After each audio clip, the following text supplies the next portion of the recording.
Views expressed by Casters Guild members are only the opinions of that member, and that could change from day to day. Guild members may use mature language, but that in no way means they are mature. Listener discretion is advised. Minority groups haven't been represented well by media in general. This is especially true for geek media. This, plus a history of gatekeeping, has made geek culture an unwelcoming place. There isn't an easy answer on how to fix it all, but one thing is for sure, we have to do better. And that's the spell we're casting tonight on Casters Guild.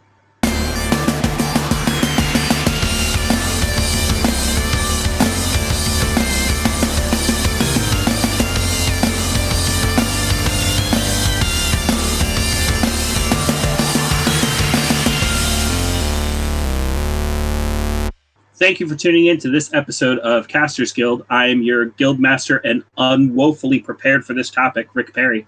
And I am your guild master, Baron.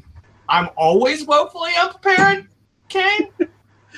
And joining us tonight on the cast are two new members of the guild. Please feel free to introduce yourselves. Ladies first. Okay. I never know how to introduce myself. Hi, my name's Caitlyn. I'm really excited to be on here. I don't know what to say. I'm sorry. No, that's fine. I hate introducing myself. It's a lot.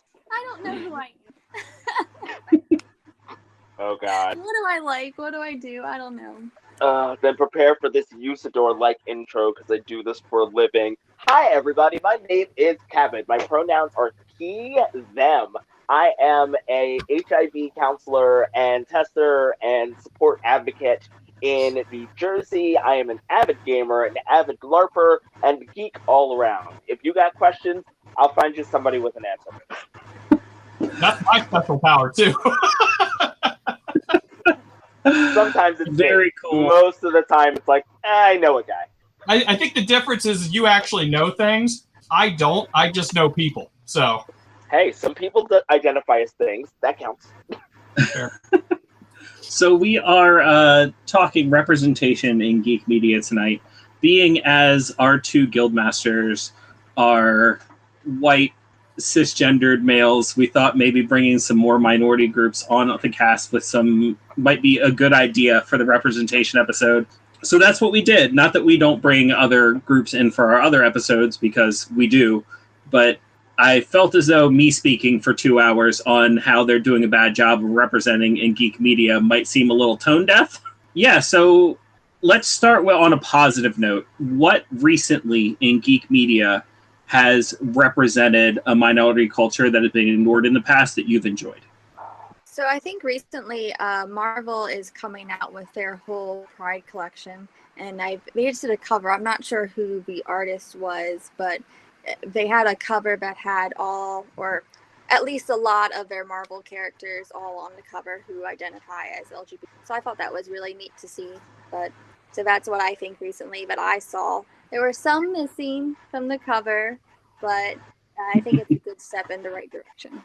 Very cool. The first thing that popped into my... Go ahead, Baron. I was going to say, didn't they put a new character up in there, too? They did, yeah. They created a new character. I don't know much about it, but I think they're getting their own comic, like the new debut in this Pride series that they're doing. I love that. I love it so much. I'm so excited. I want to see what they do with it. I've seen very little about it, so I don't know a whole lot about it, but I did see the cover, and I saw just the character. I didn't see the entire Pride series, so now I'm more excited.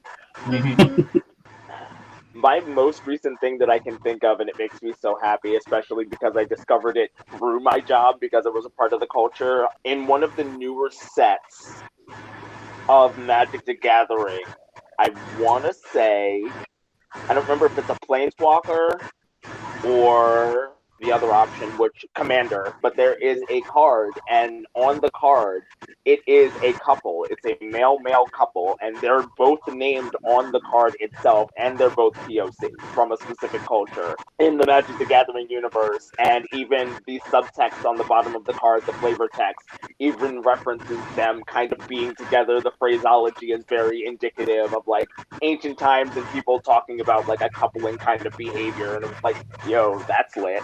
I enjoy that, and that got a lot of coverage when it came out, and there was a lot of people talking about it, partially because of the fact that it was a male-male couple, but also the fact that they were both POC. that's a big step for Magic specifically. I mean, Wizards of the Coast is making a lot of steps, especially this year and last year. But Magic has always had some problematic cards, whether they realized it or not. I know they've been making a lot of steps toward. Oh no! Is it these guys? Yep, that's the one. Which they've made their way into D&D now too. Yes, that makes me even more happy.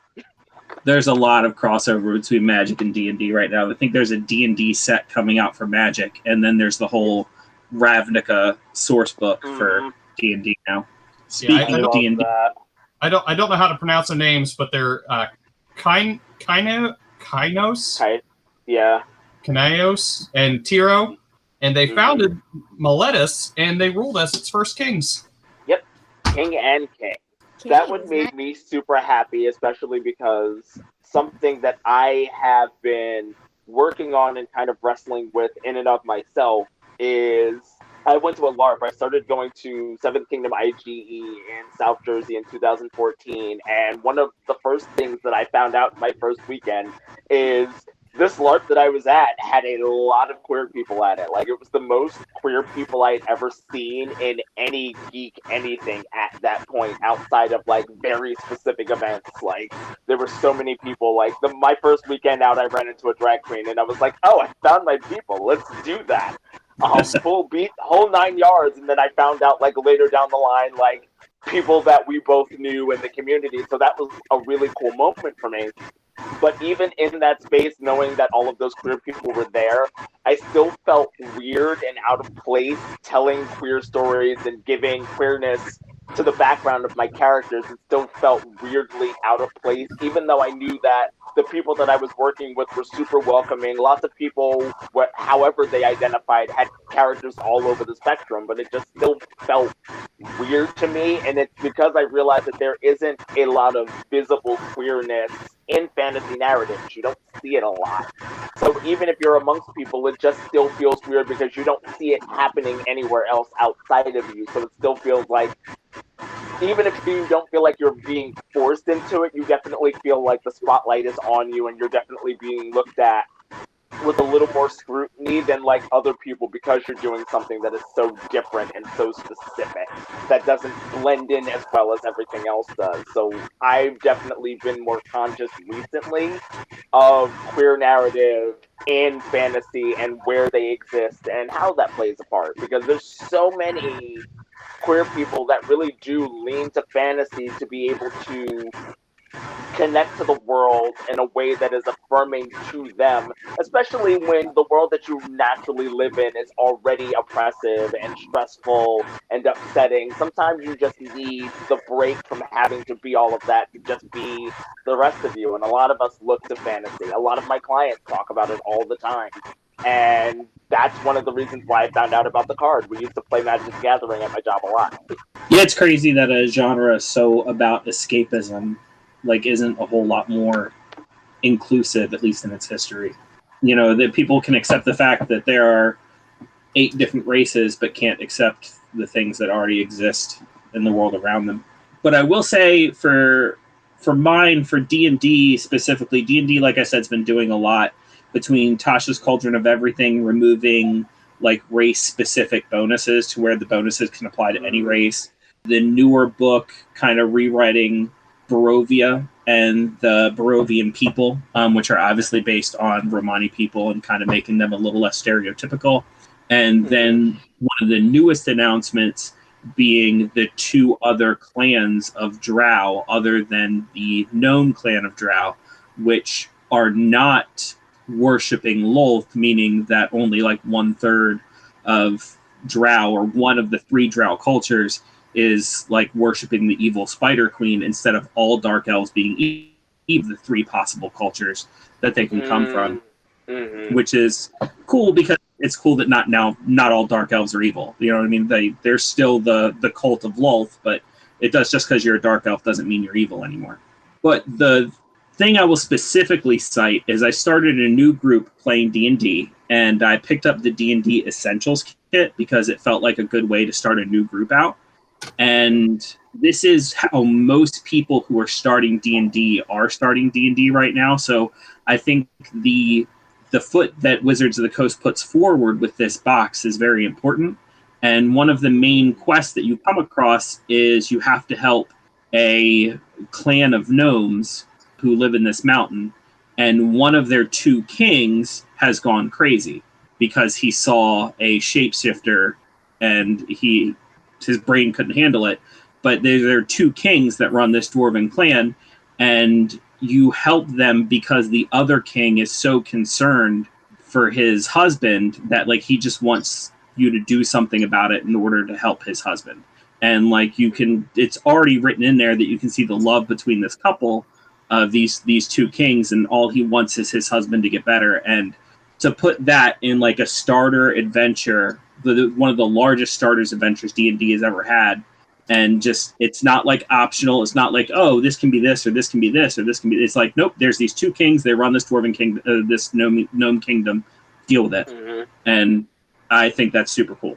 I love that because it kind of like, in a way, like I don't want to say it stonewalls, but it makes it very concrete and it presents it in no uncertain terms. Hey, this is exactly what it is. It's not something else. They weren't roommates.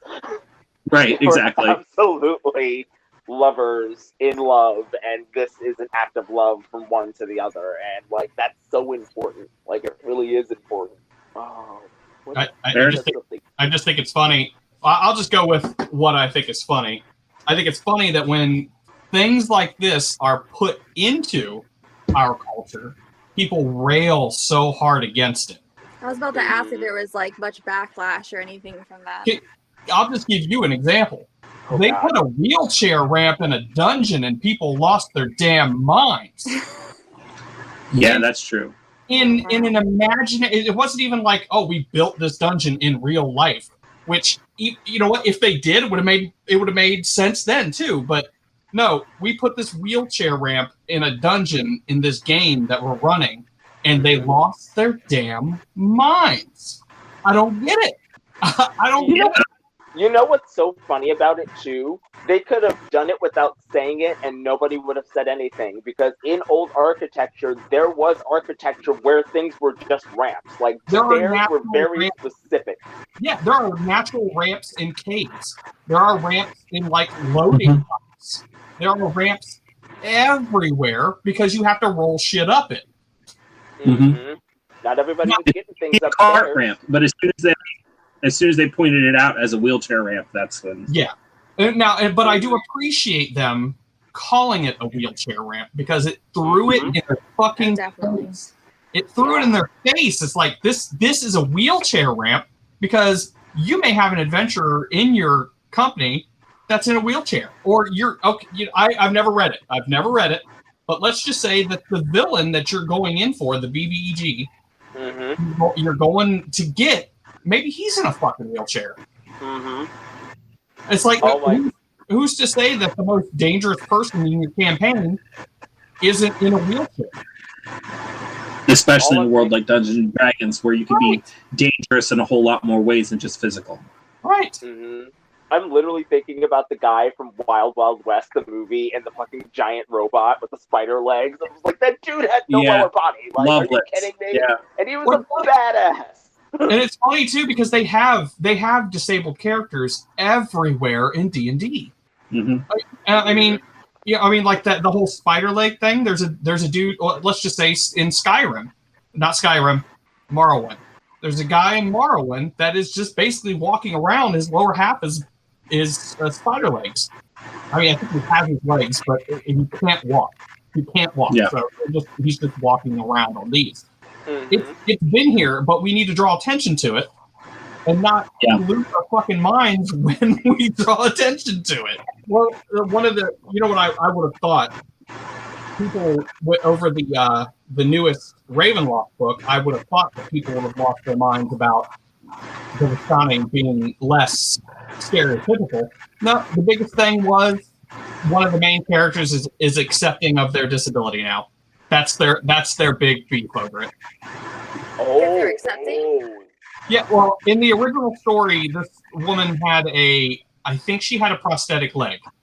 But she always called it my little secret. Like it was something that she kept from people. Now she's just like, It's out. She's accepting it. It's a part of her.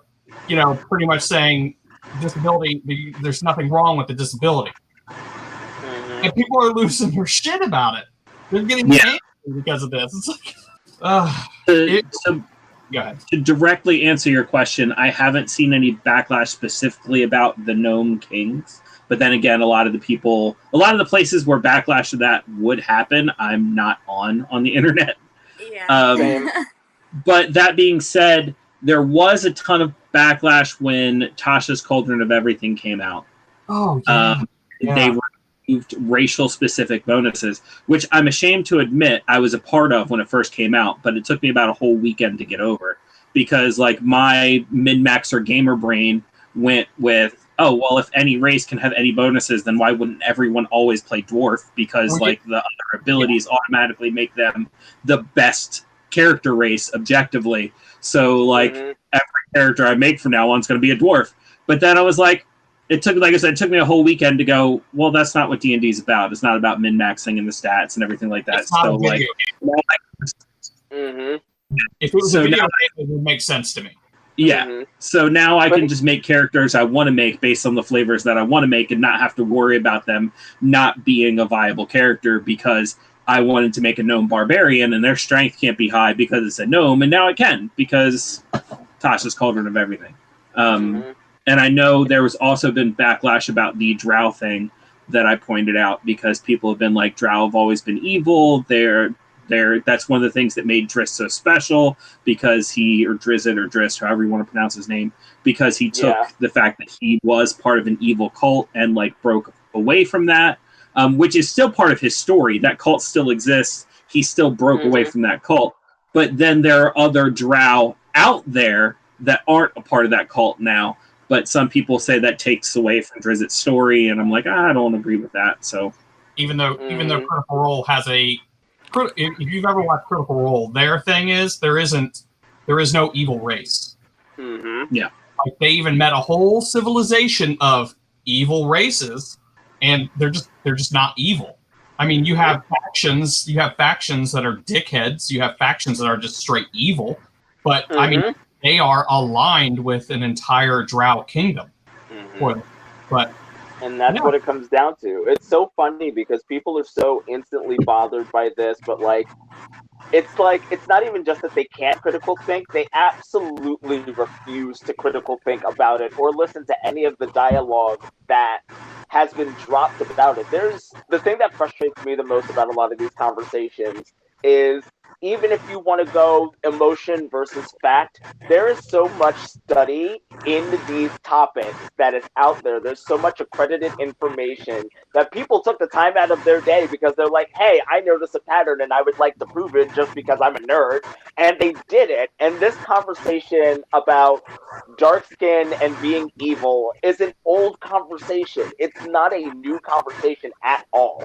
It just happens to be new to these people. But there's people bringing them droves of information about how often this happens and how the only time you see these things is when it's this. And nobody just clear right over their heads or right in their face, and they still just ignore it. They're like, nope, I'm going to close my eyes. I can't see any of this. It's all a lie. It really it comes down to, too, is a lot of these people are like, well, there's not a problem because I don't experience this problem. There's no problem. Mm-hmm. And that's the worst part about it. Go ahead, Kate. I think my thing is just all these things that you get backlash on, you think about it, and you think a normal person would ask themselves, how does this affect me? Is this something that's worth getting upset over? And the answer is usually no, it's not. It's not something that's, a big deal. It's a small part of a very large universe. So if you truly have a problem with something, there's so much other things that you can devour, so much other media that you can consume that fits your interest and what you agree with. So, nitpicking this one little thing, this one little change just seems ridiculous to me. I absolutely agree with that. Yeah, especially in a hobby where you have these changes, right? And people are like, well, I don't want to do that. It was like, well, it's funny because you still have those old books. You can still play it like that if you want. In fact, all these changes that happen, do you want to make more changes? Go ahead. It's your game. It says it in the first book. You can do what you want. Do what you it works both ways. Yeah. If you don't want to do something, don't do it. If you do want to do something, do it. So, yeah, the people that are railing so hard against this have an agenda. And honestly, I want to chime in on what Baron was saying, because there's places where people would like to say, like, this is an absolute, and none of the places where any of these changes happen, and none of those mediums, including the more hardcore, regimented ones like a video game, none of these changes affect the gameplay at all. For anybody that doesn't want to participate in it, it doesn't make you do anything. It's not something that's an unavoidable choice. They're always an option. You completely could exist without any of those things, just like you said. But for whatever reason, just the fact that it exists makes you upset. That's something you need to check on, because that's not about it affecting your ability to play the game. Because if nobody had said anything, you probably would have never noticed. If nobody announced it, if nothing was ever said to you, you would play the game and you might stumble over it and notice it. But like, there would be nothing in the game that forced you to take that path, and you would be able to live your life just fine. So the fact that it exists and it makes you mad makes me question who you are as a human being.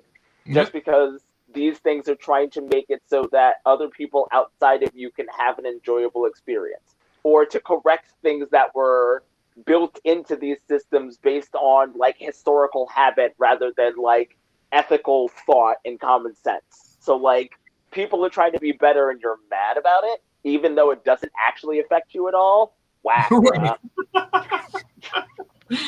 And the only people who might be quote unquote forced into this change are people who are playing Adventurers League, and then like, you know, they have to play by the most current set of rules, because Adventurers League is a standardized set of D&D that like goes like nationwide. But like, go play with somebody else. Like, you don't have to play Adventurers League. No. You know Even then. And you don't have to use those rules for your character. Exactly. It's like, even if they were like, okay, we're going to do these optional rules, everybody has to do these optional rules, you could be like, well, I'm going to make a dwarf, and I can put my stats wherever I want, so I'm just going to buff up his constitution, because in my eyes, dwarves are high constitution, so I'm going to do that. It's like, and you could still do it. Yeah. But I will also say that there is also a faction of people who may not like that, and it may not come down to them like being racist or anything like that, but it's those people that have this overwhelming desire for their characters to be better than everybody else's. The mid-maxers. And if everybody has the option to make whatever they want, then that takes away that power from them, and they get upset, which is also equally gross to me. But yeah, and honestly, even if that is your argument, there are so many other ways to break the game other than you choosing a particular race that like your argument still doesn't even have a leg to stand on if that's your argument. Correct. I mean, geek culture in general has always been filled with gatekeepers, which is something we keep back to on this podcast. Is geeks have had a gatekeeping culture for a very long time. It is crumbling down over the past few years. Like, the gates are being opened, which has been like the, I guess, underlying objective of the podcast. Like, objective number one of this podcast is to keep me and Baron sane during the global pandemic. Objective number two is to fight gatekeeping. So, I mean, that's really all it comes down to. I mean, like, which I think we talked about this in a previous episode, which a lot of this things outside of geek culture, racism, misogyny, homophobia, where all those things are just gatekeeping for our world. You know what I mean? Like, they're just trying to keep certain people out of their stuff, and which, you know, it all needs to come down. And if we got to sit here and hold the gate open, that's what we'll do. The people who are arguing, the people who are like, they're like, my hobby is this, and you're making it more inclusive, which means there are more people coming in, and I don't like that. And it's, for me, gatekeeping has always been a difficult conversation, especially because Baron knows me well enough to know, like, I am literally like support class all day, every day. I'm trying to empower everybody. I'm trying to buff everybody, make sure everybody's safe. So I know that I've sat at a lot of uncomfortable tables where people have gatekeeped in every community that I've been a part of, from being black to being queer to being a geek to being an athlete. Like, I've sat at a lot of these tables. And one of the parts of the conversation that we don't have is cultural battle scars and how these communities get these battle scars and what those battle scars mean for them. A prime example is one of the running jokes, especially because a lot of my interests, I keep getting regularly mistaken for being a furry, just for so many things. My nickname is Cabbit.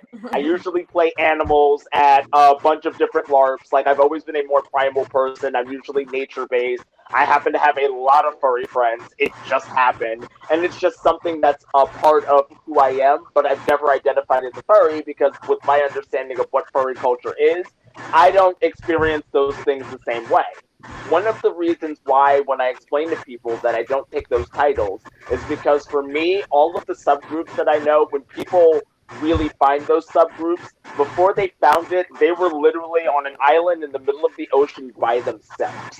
They just exist, and nobody else in their immediate vicinity exists like them.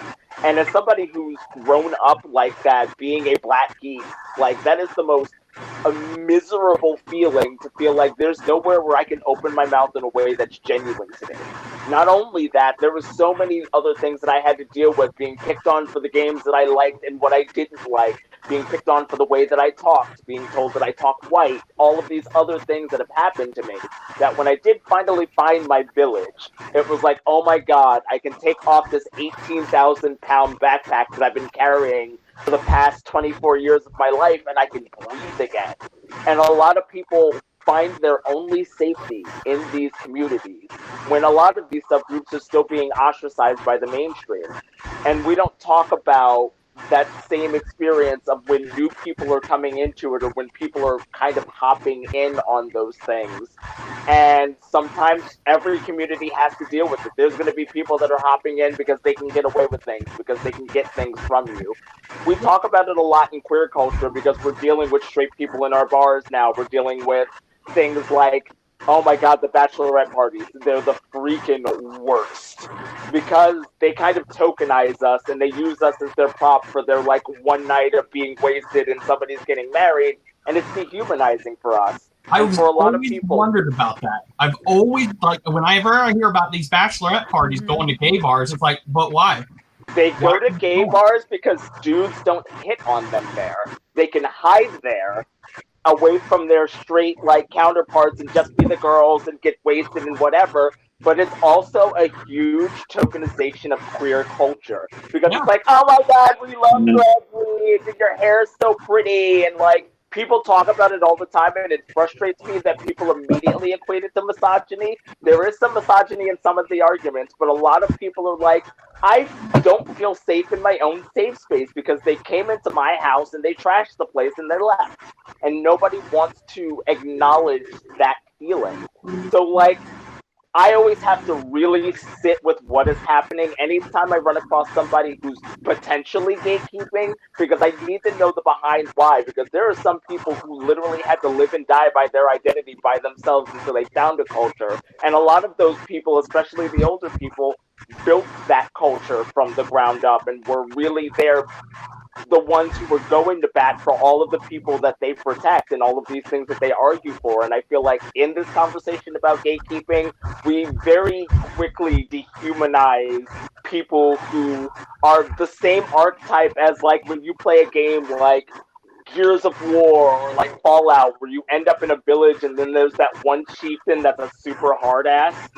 Those people in real life, a lot of the times, that's the way they're like that, because they had to raise their village around them. And people are just coming in trying to dethrone them, and we never have that part of the conversation. A lot of people that are those actual gatekeepers, because we actually refer to them as gatekeepers at our job when we're trying to find community leaders, a lot of those people who are gatekeepers that wind up ushering in a lot of these new things, it's because somebody didn't dehumanize them and they're trying to communicate problematic things. and we're able to not only educate them, but not humiliate them at the same time. And they really were able to bring them into the conversation instead of calling them out, which too many people are so eager to do at this moment. So there's lots of people that are eager for it, but they really need to not be dehumanized in the process. And I think that's the big difference between, like, say, gatekeeping for a cultural experience and gatekeeping for, like, a geek hobby. Yeah. Because, you know, you have this cultural experience that people are trying to protect something they literally fought for with blood and sweat and tears. I can get why they don't want people to walk in and destroy what they fought for. You want to make sure that people are coming in and they're being respectful in your house. But then you have the geeks that are trying to do the same thing for something they didn't have to literally fight for. I mean, okay, maybe we got beat up a little bit, but it's not the same at all. You know? So you have these people that are trying to protect their hobby from these younger generations coming in who are just wanting to learn and bring a fresh world into it, and they're cracking their world view and they don't want to have anything to do with it. Completely different in those respects. I feel like sometimes you have to, like, pass a test before you can even give an opinion on anything. Right. It's so difficult. Yeah, and it sucks too, because I've known plenty of geeks. I've known plenty of geeks that are just like, okay, this is what's going to, in their head, it's like, this is what's going to go down. I'm going to figure out what they know. I'm going to ask them, and I'm going to test them, because I want to know where to start this conversation. But then you got these geeks that are just like, no, I'm going to test them, because if they don't pass my test, they can't get in. And it sucks because two people are kind of getting lumped into the same group, because, like, I literally just want to know what I can talk about. I want to know what I can talk to you about. I want to include you in a conversation that you can contribute to. But then, it goes back to those gatekeepers that are just like, hey, you know what? If you don't know what went down in that final fight with Naruto and Sasuke, then, you can't be at the table. I feel like a lot of times that's where, like, the mansplaining comes into, because it's not even asking you if you know something, it's just they assume that you don't. Correct. And so then I have to listen to this whole lecture about the history of whatever character that, whatever game, whatever it is. And I'm like, yeah, I know. and I think... sorry, go ahead. I was going to say, it makes me so mad because I see that not even just in geek culture. Geek culture is probably the apex of that behavior, but I see it so often in language that we use, and it's just like, this is so gross. Like, why are y'all like this? Like, my big thing that I've been saying recently is, there is billions of pieces of media in every form. Books, music, television, movies, audio, what have you, that exists all across this planet of billions of people. All of us live in different portions of this planet at a different period of time. There is no absolute instance of anything where everybody all experienced the exact same thing at the exact same time. So you saying that somebody who didn't experience this can't be this is bullshit. 100%, because you can't say that. There's things that I personally know that makes my dad heads turn because it was stuff from his generation. At the same time, there's things of my generation that I have no clue of because I didn't experience them. So it's like, I still lived in this time period. I remember it existed, couldn't tell you the first thing. That's not how experience works. It's not linear and it's not universal. I think Geeks gatekeeping their hobby just kind of speaks to just like privilege in general. I mean, like, you can see the reason that a lot of geeks are keeping that gatekeeping, they're looking at it the same way as, like, I won't even call it the gatekeepers of those other cultures, the guardians of those other cultures. The reason they're looking at it the same way is because the worst trauma they ever experienced was being bullied for being the geek. So, like, for them, that's as worse as they can imagine it because it's the worst thing they experience, which just speaks to privilege. I mean, the privilege doesn't mean that you haven't gone through hardships. It just means you haven't gone through those hardships, and you haven't had to go through those hardships. And then a lot of geeks are gatekeeping. Like, I wanted to bring this up before another podcast, but I just don't know how. So, like, feel free to chime in if I say something that's off the wall. But I know a couple times when I was a young geek and there weren't a whole lot of geeks around me, I would have people come up to me and act like they were into what I was into. And I was like, oh, cool. I can talk about Pokemon with this person. And, like, I had this group of girls come up to me when I was in middle school, and, like, they started asking me about Pokemon, and I'd tell them about Pokemon, and I'd show them my Pokemon cards. I even gave a couple girls a couple of Pokemon cards. And then after about a week of that, they were just using that, gaining more and more ammunition to just tear me down at the end of it. What? Which, yeah, it's what leads to a lot of the gatekeeping behavior in the geek culture, because they will find out ways to make fun of you. Like, they sit there and pretend to be your friend, and, like, basically they let you go on and on and on about your geeky hobby just to make fun of you for it. Which, you know, you used an example of, you know, a group of girls, but that's totally something that anybody will do. Dudes will do it. Yeah. I've seen it. See, I've never experienced this. I think just because of family. I don't think I mentioned this before, but hey, Rick's my cousin. So, you know, my family, you know, I feel like it's always been accepting of different interests and hobbies. My mom's a self-proclaimed geek herself, so I feel like I just, like, grew up in such an accepting environment. And also, I don't know if it's just, you know, my exposure to, like, the internet and just the kind of things I got there and experiences I got there, even from a young age. I remember, like, even before social media was a big thing, like, the Neopets community was a big thing. So, like, you would go on boards on the Neopets community and you would just talk about all these interests and all these nerdy interests. And, like, so it just always felt so accepting to me. So I don't think I've ever really felt like I was in a place where, you know, someone was looking down on me because of those nerdy interests that I had. Yeah, the internet helps a lot. I will say that. I will say I'm 42 years old, and I started playing D&D when I was, let's just say, 13, around that age. That still wasn't a great time to be a geek. You know, we were still being made fun of in media. You know, we were still the easy targets to get to beat up and everything. But that being said, all I had to do was stop acting like that, and there's just certain things you can't turn off. You can turn off a hobby. And one of the big things I wanted to add to what Rich was saying earlier is, like, the example that he gave in particular was, like, geek culture, but that is something that exists outside of geek culture. That is definitely something that, even though, like, I was different, it wasn't just, like, the geeky things that I was into when I had someone do that to me. It was whatever I was doing. People would just, like, spotlight me for things and, like, use that spotlight to make me uncomfortable because, like, I was the quiet kid. So, like, I was an easy target. It's something that, like, people in regular society do for whatever reason. Like, and it's like, geeks definitely get it more often than a lot of people just because it's an easy target. It's like, anybody that's different will get it just because, like, you're there, you're like the elephant in the room, you're hard to miss, and where everybody else is kind of some level of under the radar, homogenized,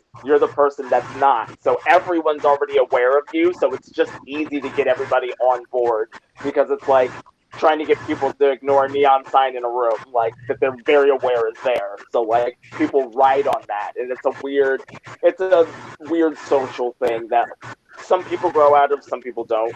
Some people absolutely don't. Prime example is the fact, and I almost pitched a bitch when I found this out, there is a geek hierarchy as far as that, and I was like, I'm going to set someone on fire. Are you kidding me? Like, when I was in college and somebody was talking about, like, the geek food chain, and I was like, you've got to be fucking kidding me. So, like, talking about, like, video game geeks and tabletop geeks and barbers and furries, like, yeah. And the fact that, like, they were like, yeah, I do all of these things, but at least I'm not blank. And I was like, are you fucking kidding me? Like, really? Is that what we're doing to survive? Like, ew. I mean, weird flex, but okay. I've actually found myself defending furries against people who claim to be, geeky and open and accepting and woke. And it's like, I mean, all the shit that you had to put up with your shit, and you want to fucking tear down furries for doing what? Existing? Yeah, living their fucking life. Having some cute art. What basically boils down to cosplay. I mean, like, really. It's just why me and furries get along. Yeah, I mean, literally why we get along. That's all it is. And a lot of furries aren't even fursuiters. A lot of people don't realize that. Yeah. Like, there is a small, irreputable section of the furry community, and even other furries dislike them because they're just actually gross human beings. It's not because they're furries, but that's the section of the community that everybody zooms in on when they try to make fun of furries. And I was I know several furries that will never suit up. That's not why they're in the community. That's not what they want. I know several furries who do want to suit up because that's what they like, but it's also not sexual. And then I know some furries that are like, okay, a lot of it crosses over, but they do it in a way that's still consensual and respectful. Right. And it's such a broad community, and I don't think people have an understanding of it at all. I think there's still just such a lack of, investment in trying to learn what it is. And I think that's also the problem, is that we don't take any steps to try to learn anything that's outside of our comfort zone. Yep. And it's really easy for us as a species of people, which I don't know why, but it's almost universal. It's so easy for us to dehumanize anything that is different than us or that seems weird. We are so willing to ride on the ew, this is weird train, because as soon as we acknowledge that it seems weird to us, it is no longer worthy of respect in that moment. Like, we just allow that gut instinct to go, oh, this makes me uncomfortable. It has to be horrible. Like, no, that's not how it works. Like, that's not how any of this works. And that's what upsets me about it. There's lots of things that I found weird at first, but I never let how I felt be somebody else's problem. And that's where a lot of this goes. It's not even the fact that you're uncomfortable. You're allowed to be uncomfortable, but as soon as you start making your discomfort somebody else's problem, that's when you're problematic. Yeet. Time to go. It's always been a very human thing to want to feel included. And as humans, one of the easiest ways to feel included is by excluding other people.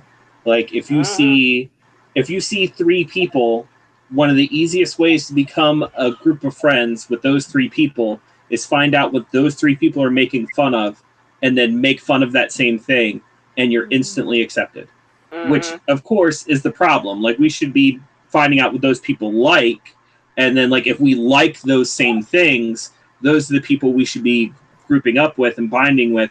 But, like, it's just always been a very human thing to where the easiest way to get in somebody's good graces, the easiest way to get somebody on your side is to dislike the same things they dislike. It makes me so frustrated. It honestly aggravates me, especially as somebody who is constantly overflowing with joy and excitement for other people, something that I've definitely experienced in life, and it ties into exactly what you're saying, is being made fun of because I like everything. And it's like, really? Why is that an issue? I don't understand. If you assume that I like everything blanketly and I don't have any critiques, oh, bitch, you don't see my inner monologue. However, like, why are we punishing people for liking things? There's such a gross culture around arbitrarily hating things for, like, no seemable explanation, and just, oh, a bunch of people like it, so I must hate it. Why is that how you move in the universe? Like, the world is a miserable place. Can people just have a good time, for God's sakes? Jesus. Bills still exist. Sometimes people's favorite thing is just shitting on whatever it is that you're into or whatever you like, or just finding any way to yuck your yum and ruin your enjoyment. And my favorite people like that. Yeah. Nobody likes to talk to people like that. My favorite Marvel superhero is Spider-Man. My favorite Spider-Man is Miles Morales. Yeah. My second favorite superhero is Black Panther. Now, I don't own any Black Panther merchandise, and I own a very small amount of Miles Morales merchandise. And that's because if I go out with a Black Panther t-shirt on or a Miles Morales t-shirt on, I run into two groups of people. And I run into the people who are people of color who are Miles Morales and Black Panther fans who go, what are you doing? That character's not for you. Or I run into the people who just think that Black Panther doesn't belong as part of the core MCU, or the people who go, Black Spider-Man's not Spider-Man. The same people who Donald Glover is playing Spider-Man. And, like, there's a certain point in time where I just don't feel like having either of those conversations.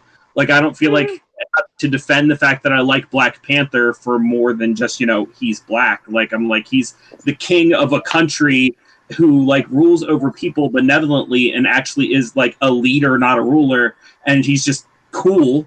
And then I don't feel like explaining to the people who went, oh, Marvel made a movie that had, like, 2 white guys in it. What if they made a movie with, like, 2 black guys in it? And I'm like, have you heard of Thor?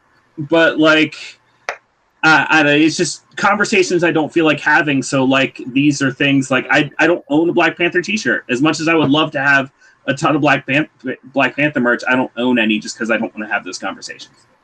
Is there even as much merch for those characters as there would be for the white characters? No, like, if let's just say I walked into my local Walmart, sure, I could find Spider-Man shirts, but there's no way I'm going to find a Miles Morales.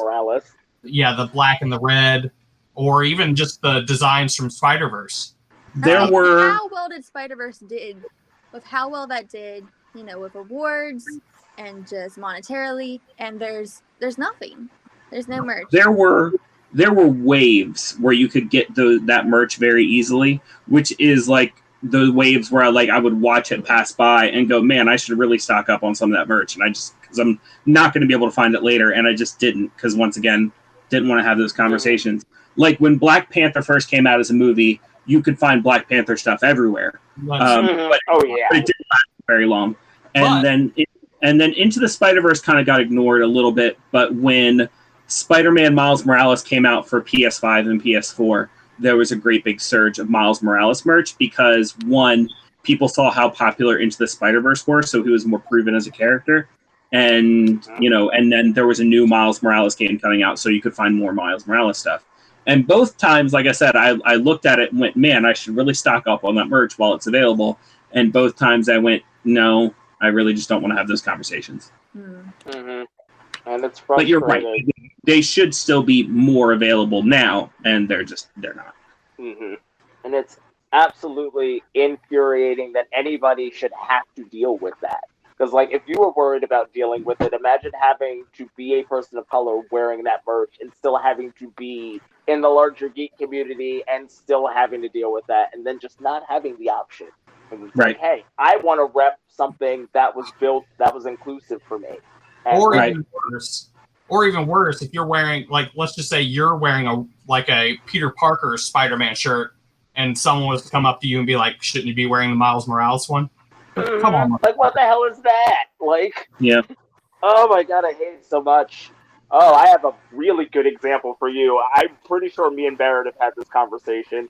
I'm going to give you a real good example of the nonsense that I personally have to deal with on a regular basis. Anytime I particularly wear anything, I'm going to put it this way because it's honestly what it is. Anytime I wear anything even remotely goth, no matter what I'm wearing, I could be wearing the duster, I could be wearing my double-breasted vest with my tie and suited up, I could be wearing my fishnet shirt with my gloves and my skinny jeans with my tall boots. No matter what, there is a guarantee if I post a picture or if I'm in the right space, one person, almost consistently, someone who's paler, is gonna go, oh my god, you look like Blade. Consistently. It has been the absolute bane of my existence, and it was really funny because I was upset about it, and I was at the bar, and I was talking to my lesbian wife about it, and before I could, like, say anything else after I said it, she was like, what about this man looks like a self-hating vampire? I was like, what the fuck I'm saying? And there's so many other examples out there. There's Blackula, there's Maximilian from Vampire in Brooklyn, which I understand nobody wants to actually admit that Eddie Murphy's sexy, but, like, come on. Like, it was there. All, as much as I hate to say it, there's black vampires and werewolves in Twilight. Like, There's so many options, but no matter how many other options are out there, when people see me, even when I didn't have the mohawk, they'd be like, "Oh my god, you should do Blade," and I'm like, "Oh my god, somebody stabbed me with a stake! Like, just put me out of my misery." It's gonna get worse too because they're remaking it. I mean, Blade's coming out worse. I hate to say, I'm gonna apologize for everybody for you now because it's gonna get worse. And the frustrating part about it is, like, I have a celebrity lookalike. It's Arsenio Hall. I have a black and white picture of him to prove it. I looked at that and I was like, that's what I see in a mirror. Wesley Snipes is not my lookalike, and that's what frustrates me about it the most. The outfit that I wear didn't look like Blade. I looked more like Maximilian from Vampire in Brooklyn, because if I had to pick an inspiration, oh my god, I want the dreads. Give me the dreads. That honestly is one of my favorite vampire movies too. It's funny. Oh my god. I loved it. And that's what I kind of have to deal with on a regular basis. So literally to the tune of what Baron was saying, shouldn't you be wearing a Miles Morales shirt? I get that kind of stuff all the time, and it's always Blade. It's consistently and only Blade, and it grates on you after a while because it's not because I actually look like him. You're taking the bare minimum, my brown skin, the fact that I look goth and I have a mohawk, and that's all you're going on.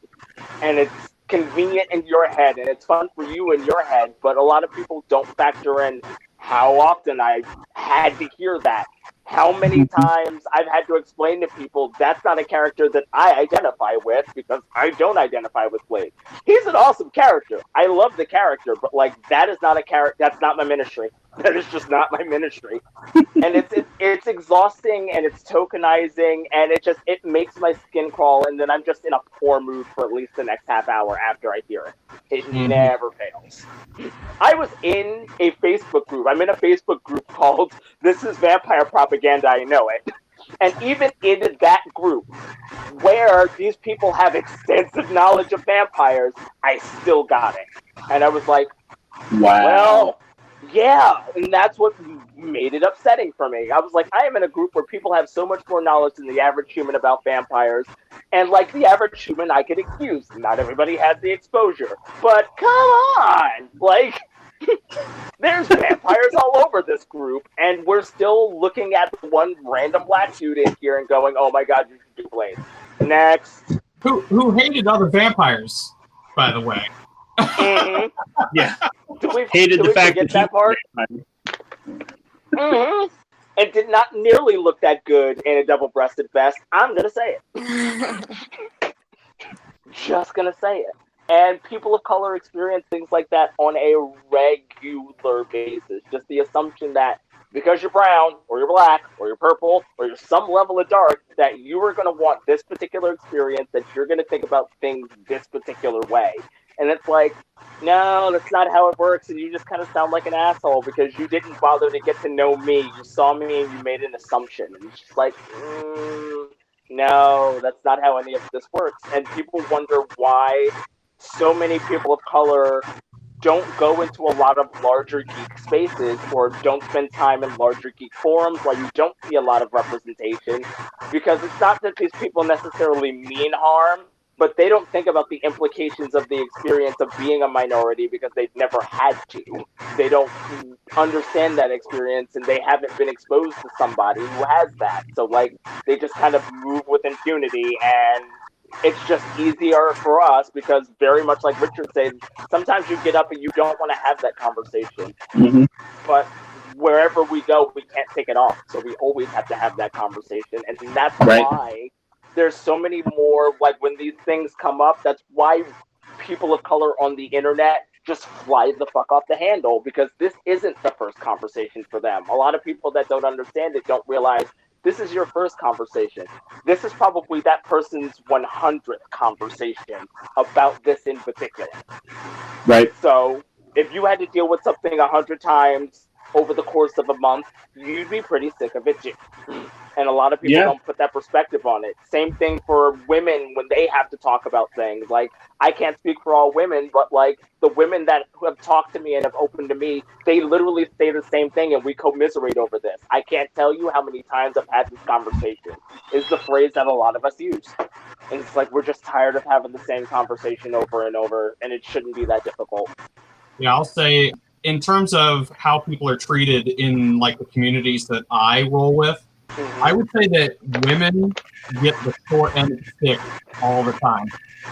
Like in terms of tabletop RPGs and gaming circles, we have plenty of people of color, and we don't really talk about. No one really talks about sexuality. Like when I was going to conventions and stuff, like sexuality just never came up. But with women, it was always them coming into the group, because like we would do pickup groups at conventions and stuff. And if there was a woman at the table, she was always mercilessly flirted with and always was kind of pigeonholed into certain roles. Or if there was like a group of guys and they wanted a woman at the table, it wasn't for the right reason. It was for the reasons before. And then, like, say, for instance, you have that woman actually kicking ass. It's always cheated, the character sheet, all this stuff. And it's like, what the fuck, guys? The one that always surprised me at gaming tables. The one thing that always surprised me at the gaming table. Hold on, Rick. You're talking over the only woman on the podcast right now. I know, right? Dang, you can't get a word in. I know she's your cousin, but fuck.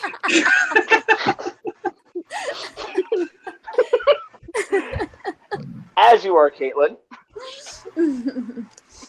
I was just saying, but I definitely am used to being the only woman in the group, and that's at work, that's in friend spaces, nerd spaces. It's just so common. And I definitely will agree that you do end up being the target for an insane amount of flirting for no reason. It's like, because these guys, I don't know if they're just not used to, having women in these spaces, but it's like, oh my gosh, it's the Sierra Desert and I'm just, a sip of water. Like, it's just not necessary for you to just give me this attention. Like, I just want to be involved in this space. I just want to enjoy this hobby. I don't want to have to do, the mental gymnastics of trying to reject their advances, because you can never reject someone outright. So it's always just so exhausting. It's so exhausting having to do that, to, play these games with these advances when you just want to, you just want to have a good time and you just want to enjoy yourself. Yeah. And then when you are stern, like if you play the like Erza type from Fairy Tale, then like you have that image of like, oh, she's nothing to fuck with, we leave her alone, and then they're like afraid of you, and it's like, that's not what I wanted either, and that's gross. Oh, fuck that. I'm hanging out with that girl because when I don't get my ketchup,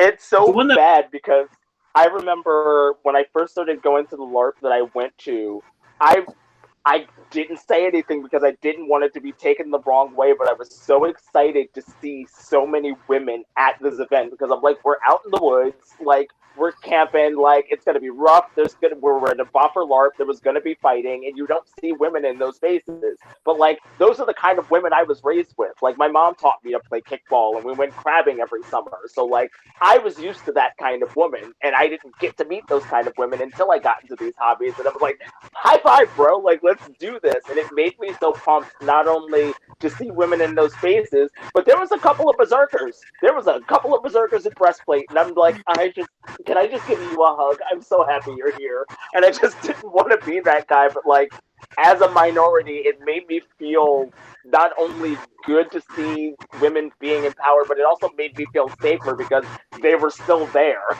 and they were like veterans. So it was like, it's not like they were just here and they were going to float out soon. No, they had been with the game for 5 years, meaning the culture was good. And it was like, okay, this is a place that I'm going to also be safe in, because if the women stayed, obviously y'all are on some bullshit. So like, chances are I'll be okay. And they all wound up being really cool, and there's still people that I have a good relationship with. And it was just like, oh my god, I love this so much.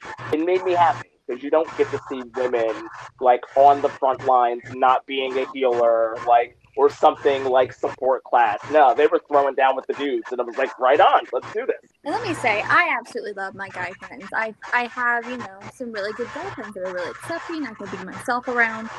But you also wonder, why are there not more girls in these spaces? You know, why is it, you know, you hate to be the girl that's like, well, I have all these guy friends, I just don't get along with other girls, I'm not like other girls. You don't want to be that person, but at the same time, a lot of times it is easier for me to talk with men because of those nerdy interests.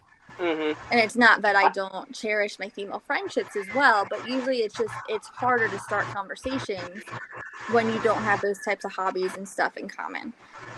I identify with that as a person of color. That was one of the issues that I ended up having for literally that exact same reason. There isn't a lot of people of color, especially not where I grew up, at all. Like, all of the people of color that I met that are geeks, I met at events.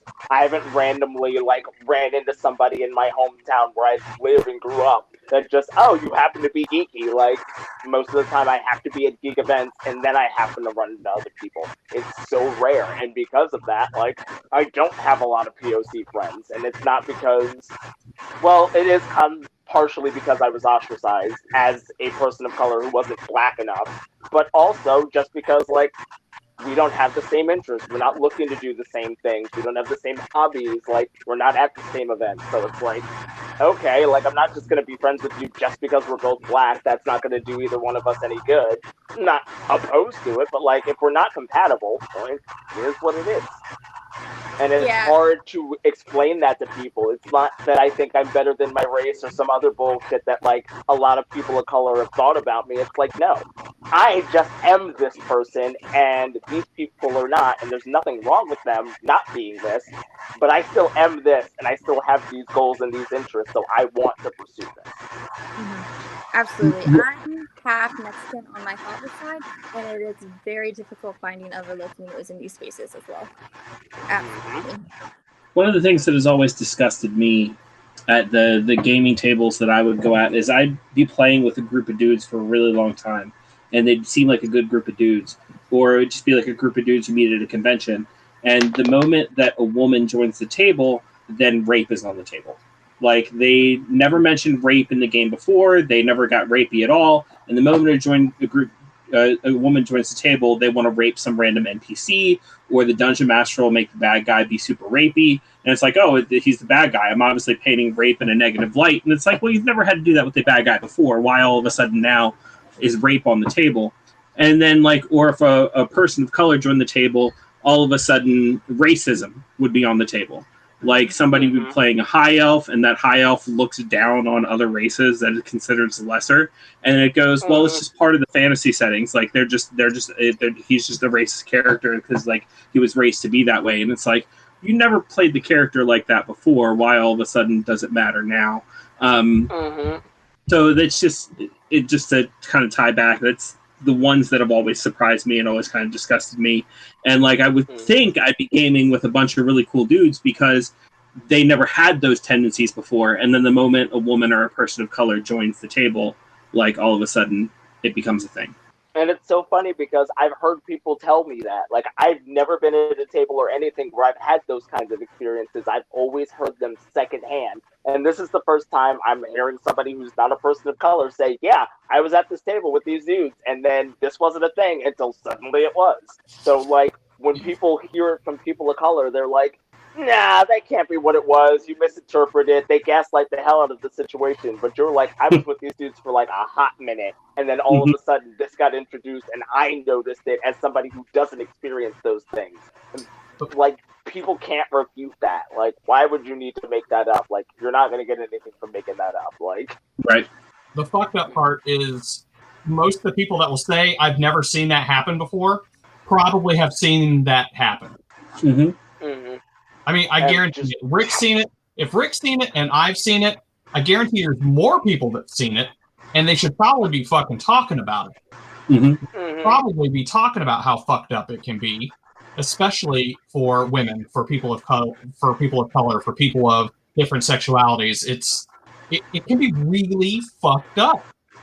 And the thing is, people forgive it because they call it part of the genre. They call it part of fantasy. Like, people have like rape has been such a big part of fantasy for so long, which is a problem in its own, that like when it happens or someone starts being, kind of rapey, if they're subtle about it, which I feel like this kind of oxymoron, you can't really be subtle about rape at all. The moment it's brought up at all, it's no longer subtle. But if they're quote unquote subtle about it, they don't recognize it as it being, out of place. Because there's always been the girl in the chainmail bikini who is captured and you have to save, and then your reward is sex, which is rapey, but like it's not recognized as rapey because it's part of the genre. And then when it comes to like the racism, there's always been a healthy amount of racism in Dungeons and Dragons. It's just where it is. Like, they have their own words for like, race. They have their own, slurs for fantasy races. Like, I can't tell you how many times, like, after a person of color joins the table, all of a sudden every elf somebody meets is a knife ear. Knife ear. Like, I was waiting for it. And it's like, they stop it. Stop. You never once called an elf a knife ear in your life. And then all of a sudden, now you're using that term. It's like, yeah, how about that? No. Like, if you're going to do something like that, it has to be absolutely consistent. And, like, that's something that people need to be cognizant of. Like, going back to the LARP that I went to, like, those things happened. Those things legit happened, but they were consistent. Like, they were absolutely consistent. There was never this never happened before. It's like, nah, if you dealt with these people, they're going to say some shit. Like, be prepared. And, like, go ahead. Let me add on to that. If you're going to do it, be consistent, but don't do it because pretend racism is fun. Do it because you are doing some kind of commentary. You are doing it to show a lesson. Something like that. You do it because your character is going to get better at it. You're going to show how fucking bad racism is. You're going to, something. You're teaching a fucking lesson. Don't do it because, well, I can't be racist in real life, so I might as well be racist and pretend because being racist is fun. No, that's not how any of this works. It doesn't make you less of a douchebag. Like, and it's funny that you mentioned that because, like, every time it ever came up, it was always some NPC bullshit. It was never a player character. There was never a point where a player character was asked to do something on behalf of a PC with that. Like, it was always a PC, and it was always somebody that we were about to fight, like, whole entirely. Like, and that really does tie into that point. Like, there was an entire race that I missed out on. They came back towards the end of game, and like when they came in, there was people that were already up in arms, ready to fight, and I found out why. Because they were coded as Nazi Germany. Like, that's the way they handled things. They were those high elves. They came in, tried to help, and then they tried to take over everything. So that was an entire campaign that this LARP had to deal with for an entire year. It was a year-long storyline. They beat them off, and literally it wasn't even just our town. It was the entire like world that we were living in. So like everybody was fighting the Solari. Like, so when they came back and everything that we were dealing with, that was subtext that we were dealing with because the whole story had shifted. But there was never a point where they were ever painted in a positive light. Even dealing with them diplomatically, tensions were high because everybody knew who they were at the point, because everybody that had been in the game at that point told them, this is what they did, this is who they are, we don't make deals with terrorists. Unless it's life or death and the world was kind of coming to an end. It was complicated, but there was never a point where players were put in the position of having to pick sides with them. Like, no, they were always the bad guys. They were bucked up, and we came in to like, nah, y'all aren't doing this, not here, not ever. And they were the worst. They were the absolute worst. Because it wasn't even just because we're the race, we're better and everybody is lesser. They leaned on we've been around for millennia longer than you, we know better. So it was very heavily like infantilism, like you people don't understand anything, like we've advanced civilization and like you're gonna do what we say because we're right. And it was just like, I appreciate that better because it wasn't solely based on race. However, fuck those guys. Fuck those guys entirely. Like, this is also the race that would take other elves and like pack them full of sunlight to see if they can turn them into Solari. Like they experimented on people that were of different races. It was like, yeah, no, fuck those guys. There was nothing redeeming about them. Like, save for the people that defected that ended up helping us, there was nothing redeeming about them. And there was never a point where the game ever tried to make them redeeming. It was like, no, they're assholes. They're absolutely what you think they are, and like, don't be fooled. Yeah. And if you're gonna do it and you're gonna talk about those themes, that's how you do it.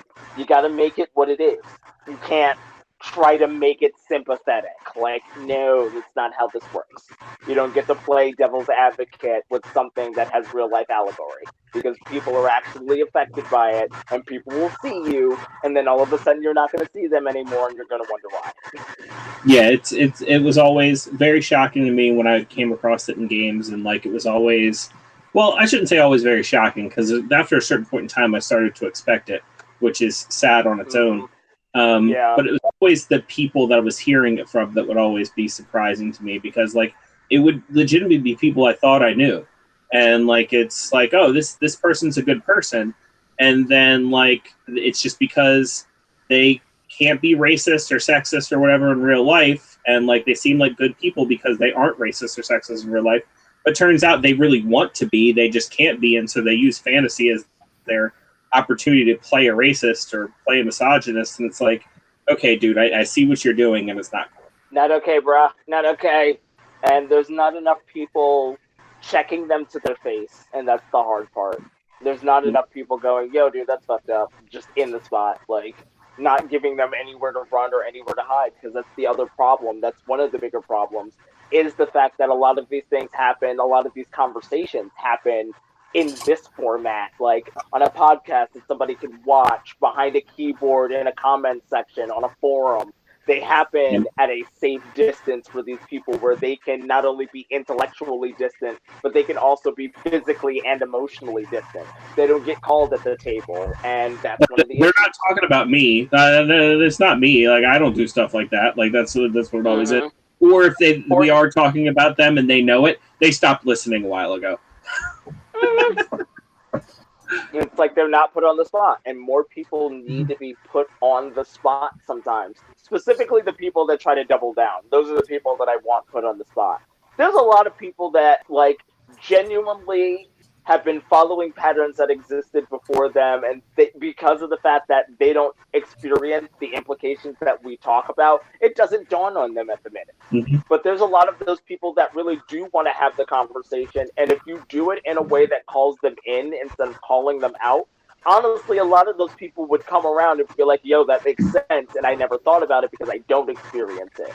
But there's too many people that are too busy trying to punish people and trying to ride that, like, I need to be on top of you mentality, instead of working with people. Not everybody that doesn't know is out to hurt you. Yeah, it hurts. It's uncomfortable. It sucks. But, like, the inconvenient truth about life is not everybody that doesn't know or makes a mistake is trying to hurt you or trying to be a jackass. There are people in knowledge deserts where they just weren't exposed to any other ideas.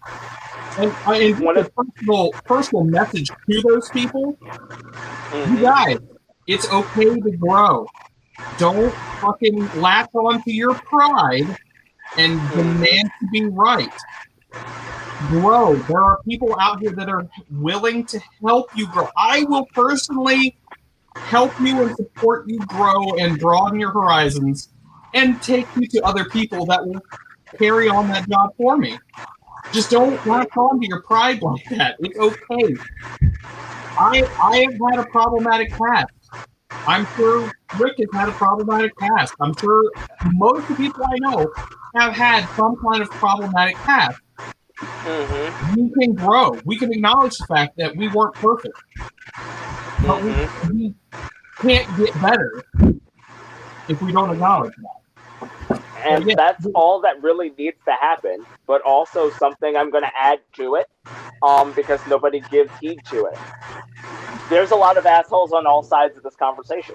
And I'm going to tell you now, growing is not going to be easy, because even I get frustrated with the people that really do take these incidences as an opportunity to inflict damage upon others. Not everybody that seems like they're trying to educate is actually trying to educate. Like, there are some people that you're never going to please. There's some people that are never going to be satisfied. They have generational trauma that they're experiencing. I'm sorry, you're going to be white and they're going to hate you. Those people unfortunately exist just as much as typical racism and systemic racism exists. Perfect. However, we're not doing it for them. Let me add on those two. Perfect example. My daughter, my daughter, she's 11, going to be 12, and I have told her specifically, you know what? There's great guys out there. However, I would prefer you to be cautious around all of them than fuck around and find out. It's like, you will find some great guys out there. And, I mean, she's not even, like, interested in boyfriends or anything like that, so I'm not even talking about that. I'm talking about just guys in general. Just be cautious around them, because it's better to be fucking cautious than be loving and accepting of everybody and have someone fucking take advantage of that. So, yeah. I just want to be like, hey, just as a dude that has a daughter, this is what that fucking means. That, you know, people are going to fucking hate people because they've experienced that fucking generational trauma, and it's safer. It's fucking safer. And people don't fucking understand that. Yeah. Like, I agree with that, and that is an important point. Like, there are some people that are overly cautious, and, like, I'm glad that you brought that up, because I don't want to dismiss that, because that is important. That is part of the larger narrative. When you're experiencing a person of color, you have to realize that we all talk. When we see each other, when we meet each other, we talk, and sometimes all it takes is somebody to say the right phrase, and everybody is like, oh, you too? Because the things that we experience are consistent.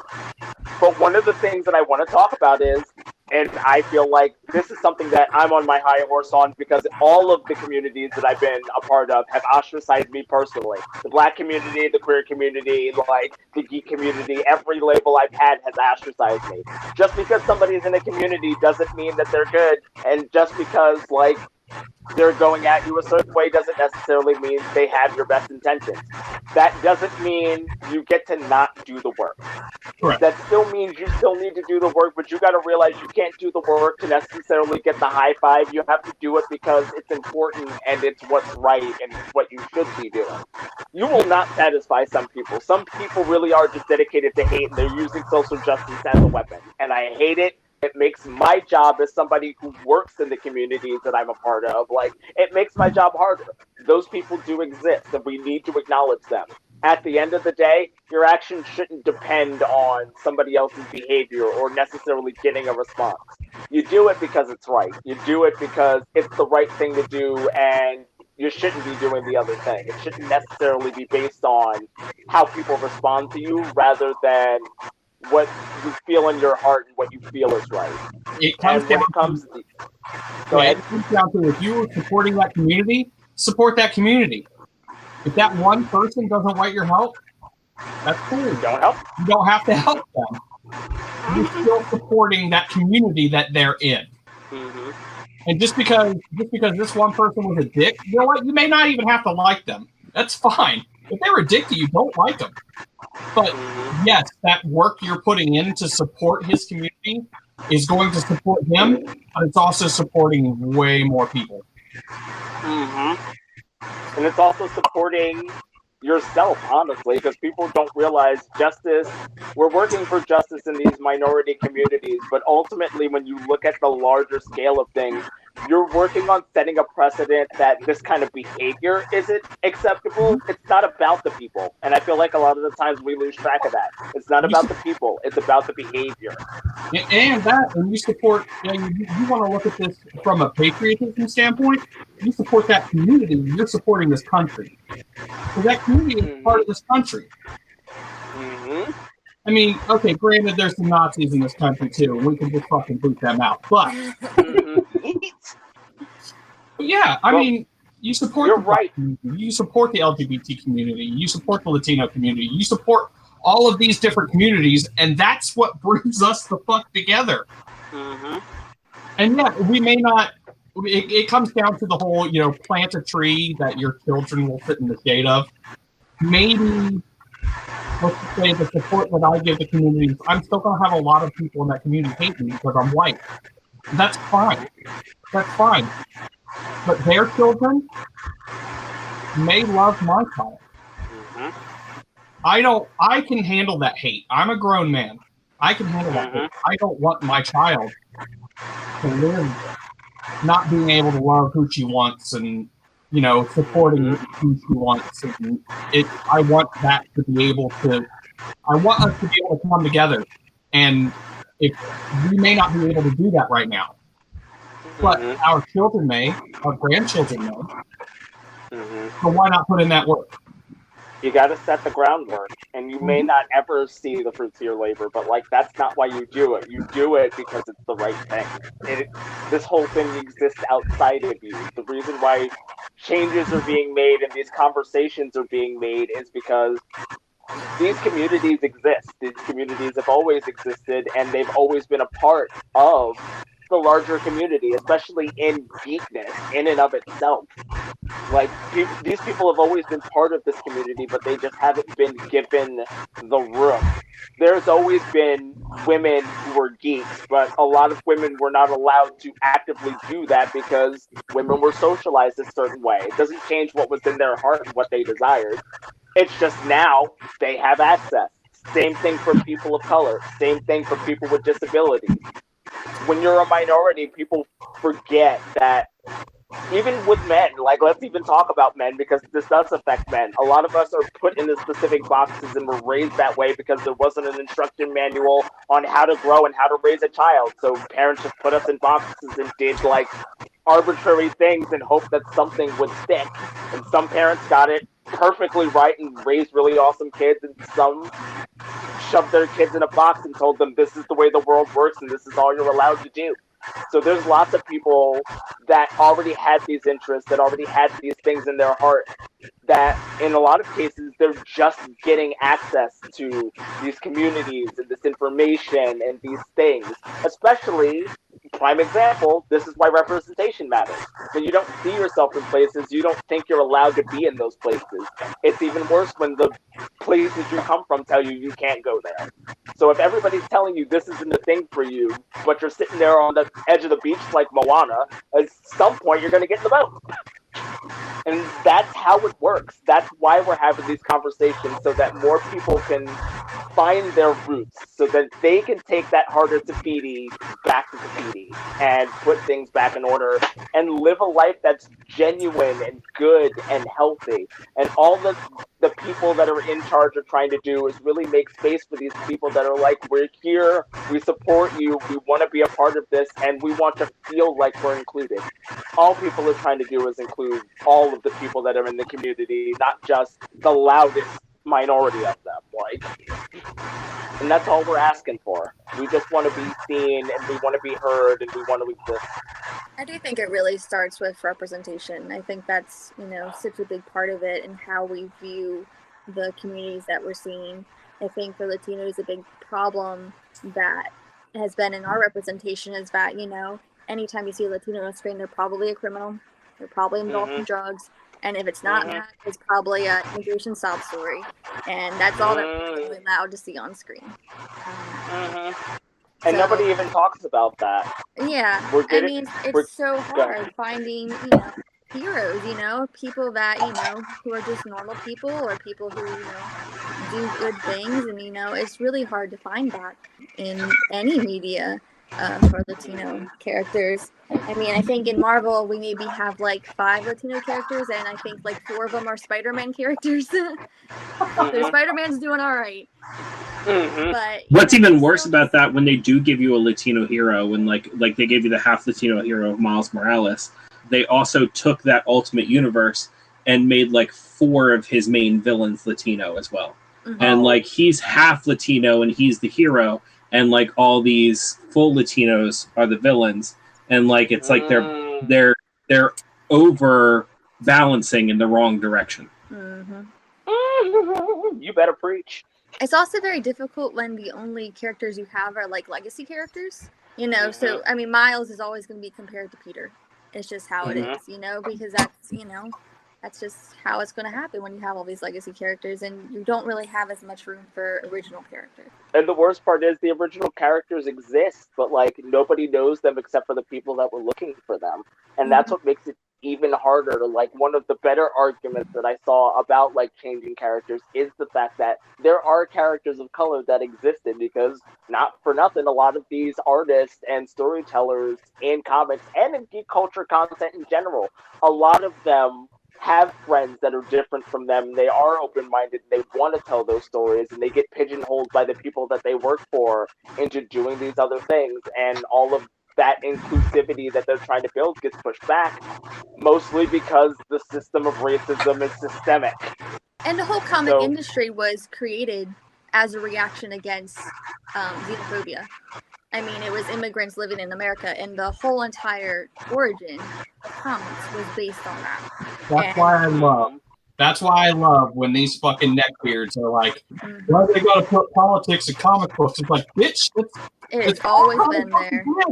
It has always been there.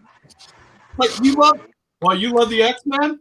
I got some news for you. I got news for you. And you're not a Trekkie. Right? Buddy. On the subject of the Latino characters, I do want to mention that there is a original Latino character coming to the MCU in a couple movies, actually. America Chavez. Okay, but I have issues with that, though. Oh, okay. Tell me. Please tell me. He is one of the very few lesbian characters that we have in media, and they are putting her as the actor. I think she's young. She's maybe 8 years old. We know that they're not going to tackle that part of the story. She's a very young actor. She's whitewashed. She's a very pale actor. Is she? How dark America Chavez is. So I have issues with that. Yeah, I don't know the actress or anything. All I saw was the write-up saying that she's going to be in it. What did you say about 8 years old? She's very young. She's just a really young actress. And I just, the Young Avengers are one of the queerest comic book teams, in the Marvel universe. And I don't know. I have a feeling that that's going to go. I will say this. If she is 8 years old in Doctor Strange, they are going to age her up. I can almost guarantee it, because the actors that they have already introduced that are going to be in the Young Avengers, they're either aging up or they're already at the right age. You saw one. I think it's weird because Kate Bishop's character is grown in her series that's coming out. She's what? She's she's grown. I think it's played by Haley Steinfeld playing Kate Bishop. And so she's going to be a grown woman. Meanwhile, the rest of them are all very, very young. Oh, well, you have her. You have Cassie Lang, who is a grown woman.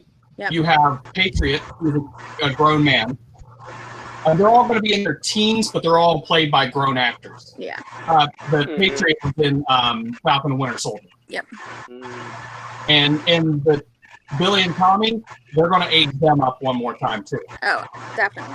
But I guess I didn't really see how they were going to age up. I'm curious to see that as well. If they're starting her out at 8, it is rather confusing to me. But we'll see. We'll see how it goes. I'm really hoping, especially as someone who loves all the interactions between America and Kate Bishop.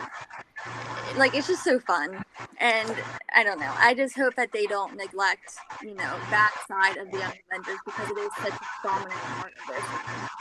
She has a lot of potential to have a huge impact on the MCU, all the way around, inside the movies, behind the scenes, in the culture of the MCU as a whole. Being a Latina, being LGBTQ, it could be a big deal if they fucking handle it right. Yeah. And let's face it, Marvel can go two different ways. They're either going to fucking nail it or they're going to fail it. There is no in between with Marvel, I've noticed. Yeah, and I feel like I was talking about the Pride cover earlier, how there were some characters that weren't included that we feel like should have been included as fans, and one of them was Loki. Loki was not included on the Pride cover. And it's like, oh, how convenient, now that his show's about to come out, you're going to erase his identity? Like, so, I don't know. I'm getting the side eye. I always am side eyeing. So we'll see how they handle it. I guess I can't judge too harshly until I see it, but you have a right to be concerned. Oh yeah, no, definitely. We could have gotten reports of everything being perfect. It could have been the perfect actress. It could have been the perfect story. Until we see it executed, let's be fucking cautious. You know what I mean? Like, let's just hold off real quick. Let's wait, because I mean they could fuck it all up. And that's unfortunately the reality of the culture that we live in, and people don't realize that. And it's like, for everybody else, these changes don't necessarily affect them as much because it's like, it's almost cosmetic for them. It's like one story for another. But it's different when you're talking about representation. It's like, are people gonna see themselves, or are people not gonna see themselves? Well, like a prime example, and it was one of my favorite stories because, like, I also kind of identified with this.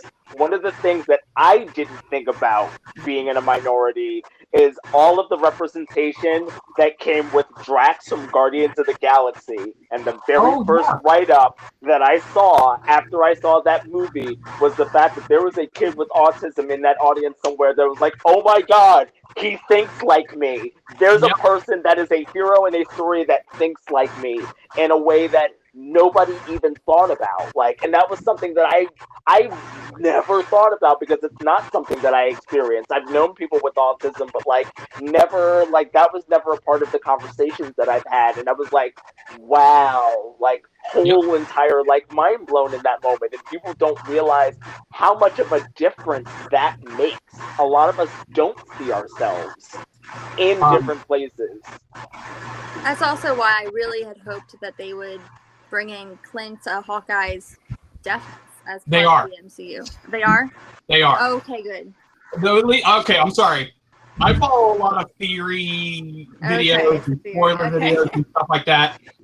But the big thing is he's supposed to be losing his hearing in this TV show. Something happens and he loses it. But yes, that was so awesome when I heard that. Also, one of my favorite exchanges was between him and Deadpool, where he does the signing. And it was like, that's cute. Well, I remember a couple years ago when during Matt Fraction's run of Hawkeye, he had that whole issue. It was a whole entire comic issue. The whole entire issue was in sign language, and it was amazing. Like these forms of media, like it's not just something that you just read and then you put it away and you forget about it. Like something like this, like it's impactful. It's art. And like having someone, be included in that story, like that's a big deal. Who previously has not seen themselves in this kind of stories. Just so we don't solely talk about Marvel, have you guys played the video game Moss? If you have a PlayStation 4, especially if you have a PlayStation 4 VR headset, because you can optionally play the game in VR. You don't have to play it in VR. It can be played not in VR, but you can also play it in VR. And I don't know if it still is, but at one point in time, the game was free to download. It might have been part of like a PlayStation Plus thing. But the main character, I guess, play as, but you're more guiding the main character. You're more guiding the protagonist. Like, if you play it in VR, your perspective is you're looking down on the scenery and kind of helping the main character do what they need to do instead of playing as the main character. But it's a mouse, and the mouse obviously can't speak because it's a mouse. So the mouse speaks in sign language throughout the entire game. I love that. Now, there's a narrator also that kind of tells you what's going on if you don't speak sign language. But the Moss, and like the game company that invented that created the game, invented a whole new hand tracking software just so they could have someone sign and motion cap it and put it into the game so Moss could speak to you in sign language. But I mean, with that. They are at least making in some geek media making making those steps, to where they're helping more people feel included, especially when it's something like that in like a VR game where they're like literally putting it right in your face and going, this character can't speak, so they speak sign language. Mm-hmm. I love that. Like, if we're bouncing onto the subject of video games, oh, buddy, do I have a list. There's such a great list. A whole nother conversation. And it's gotten so much better, and just like everything else, it's gotten so much backlash. Like, prime example, Overwatch, which is one of the reasons why I fell in love with the game, because representation was at the heart of its creation, and they really did kind of go ham on Overwatch, just period. Is that the Reinhardt shield? Because, yeah. I am main diehard. Like, I love Overwatch so much. And it's one of the things that made me very happy was it wasn't just a thing that was in happenstance. Like, I was just talking about this earlier. I took a class in college called Video Game Narrative Studies, and it talked about all of the different mediums of art that happen inside a video game to tell the story. And it's made me so much more aware of how video games tell story. When I tell you that the representation in Overwatch really is in every single layer of the game, not just from the characters and their skins, it goes into their voice lines, it goes into the way the worlds are built, it goes into their habits and how they go about things, it goes into so much. They literally did not need to go that hard, but they really did with the representation. And like, that's what drew me into it, because the longer I played the game, even though the game play is so straightforward and there's only so much variation in the modes, there was so much stuff that you could find and so many details to who the characters were and what happened. There's things that they say that have no connection to anything at all, but you're like, holy crap, you just told an entire story in a voice line. Like, and they really did, like, go ham in representation. We have people of color from several different backgrounds, both good and evil. You have queer representation. One of my favorite things that I haven't found confirmation of, but it absolutely makes sense, is the fact that Symmetra could have possibly been coded autism, which I was like, that is the most poetic coding of autism I've ever seen, because she literally changes the reality around her. And I was like, that is what? Like, giving somebody who has autism not the ability to fit into the world, but to build a world that matches them is the most empowering thing I can think of. Like, I want to point out too that I'm happy that we are getting more representations of autism that aren't fucking Rain Man. Yeah. Oh, for the love of God, thank you. Like, Christ. The other thing with Overwatch is all of those little details, all of those little things. One of the reasons I got so into Overwatch is, even though that world is so fantastical, it just makes that world feel so much more real to me. And like, I need so much less suspension of disbelief for anything they tell me. Like, they can tell me that, yeah, this gorilla lived on the moon and he can talk and he's smarter than most humans. And like, I don't have to suspend my disbelief for that, because there's so many other things that make this world feel real. And it's freaking beautiful. Oh my God, I just had another one in my head. One of my favorite ones, because it's a new conversation I'm having, fucking Dragon Age and the queerness in Dragon Age. But specifically talking about Iron Bull, and there's a reason why this is so important to me. When it comes to queer male representation, I'm sorry, all you get is the Flaming Queens. Like, all the time, we're always the goofy sidekick. We're always the LeFou. Like, we're always the Ruby Rods. You don't get a character that's traditionally masculine that isn't traditionally masculine because of ideas of toxic masculinity and, like, needing to separate himself. No, Iron Bull just wants to fuck. And it's fucking great because of the fact that you get full romance with him. And his group also has, like, I'm not sure if there's any others, but I believe that his group holds one of the members is a trans man. I have not heard that. Now I want to go look. Oh yeah, look it up. But I don't think that there's any other trans representation in that game. But still, and they don't. And the thing is they don't make a big deal about it. Like, they don't talk about it. There's also that. I forget his name. Go ahead. I forget his name, but there's that elven guy who's also Spoiler? He's gay, and he's a little bit more. I don't remember the name, but there's an elf who's also gay, and he's a little bit more feminine, but it's not like in your face feminine. Like it's not like over the top. Like I don't know who he is. Again, I can't remember the name. It's one of the guys who you're talking about. I can't remember. Yeah, I can't remember his name, but I know who you're talking about. And like, yeah, it's still better, but like even that still in comparison still kind of sits in that very like twinky, skinny, thin, blonde, pretty, like Iron Bull is a bull. Like that is a bull if I ever saw one. And I'm like, I feel represented because that's the one I want to romance. Like, and I've always been like that. It took me a really long time before I got to the age where I started liking guys that were clean shaven, and it was just like, okay, they got a little more chisel in the chin. I can work with this. But like, it's such a thing in the community, like that I constantly have to like go to bat for guys that don't exist in the stereotype of queerness, and those guys are constantly talking about the fact that there isn't a lot of representation of queerness where you're not effeminate and loud and flamboyant, and like that's all we ever get seen as, and it's frustrating. It's so frustrating because recently. The what? Hades 2 recently. Oh my god, yes! But Hades, I love Hades. It's so good. Oh my god, what is his name? Is it Patroclus? No, it's not Patroclus. Achilles and Patroclus, yeah. Okay, I was right. Yeah, I remember things. But yeah, that was such a great thing, and it's a storyline that, like, it's not like it happens one-off and it just vanishes.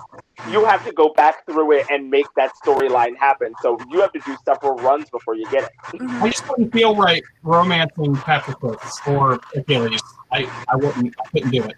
It's like, it's not your character romancing them. Yeah, it's not you're not romancing them. You're helping them get back together. Oh, get the fuck out of here! Really? Yeah, they're having a relationship together, and like you, every time you do the run, like you get another piece of their storyline. So you have to beat the game several times to get them together. And I was just like, oh my god, I want to cry. Thanatos is a romance option for the main character, Megara and Medusa, the Medusa head, which you know it's fine. You're into what you're into, but everyone wants a little head now and then. I thought it was interesting too. You also didn't have to choose; you could literally just have them all, and I was like, oh, that's cool. Come on, polyamory, let's get sickening. Yeah, I'm gonna have to play that again because they are like my two. They're probably my favorite couple in mythology. Like even more so than Dionysus and Ariadne. I love them as a couple. Why? Tears. Ignore me, just crying over Ariadne from the frogs. Don't mind me. But like, I'm so glad you brought up Hades because I found out about it from my friend playing through it, and he was like, oh yeah, I played several times just to get them together. And I was like, that's beautiful. I love that so much. And it's like, it's important because like, for me, one of the things that frustrates me more, speaking of things that I get compared to, is like a lot of the times you get a himbo. You get a really flamboyant himbo. Not even the big buff kind, like very much like a himbim, I should probably say. But it's literally like, prime example, Ruby Rod. Absolutely hysterical, well-dressed, absolutely whiny, absolutely useless. And it's just like, oh my god, I hate it so much. Because like, that's a character because I have the ability to be that extra people attribute me to. But if you've ever seen Gurren Lagann, there is a character who is literally the queeniest of queens. Oh my god! And he's the engineer. He's the one that builds the mechs. And I was like, that's my representation. I want to be that fabulous and that capable. And like, that was a moment where I felt good in myself because this character was literally like Poison Ivy slick, but he had a wrench in his hand. And I was like, y'all don't play with him. He's not the one that's doing the plans. He's screwing the nuts. And I was here for it. I was like, give it to me. Give me all this flamboyant mechanic. I need it. And I felt so good. And I want to bring it back to Dragon Age real quick. I want to point two things out. One, it's great to have a game where you have a character that doesn't have the capability to romance everybody. There are people that you just can't romance because they have sexual preferences. I hate that. Mm-hmm. That's my you want to be able to romance everybody? Oh, I hate it. I think it makes it more realistic because like if you're playing a dude and you try to romance this hot rogue elven girl, and she's like, "No, you're not my type." I'm like, "Okay, cool. I get it. I'll go and try to romance this dwarf with a crossbow." Oh, he's asexual? Oh, all right. And for me, like, I kind of agree with you because it's almost like God modding it. If you can romance anyone, like, it's weird to say this as a gamer, but like, if you can romance anyone, does it like actually matter at that point whether or not you do it? I mean, in and of itself, it can be cool to just be able to romance everyone, and that is a cool thing. But also having the restriction is cool because it does make it more special, because now you're talking about these people want to be together, not just because they can romance everyone. No, that's how they exist in this world, and it's a more three-dimensional character that has preferences. I think that's fine as long as you have enough options.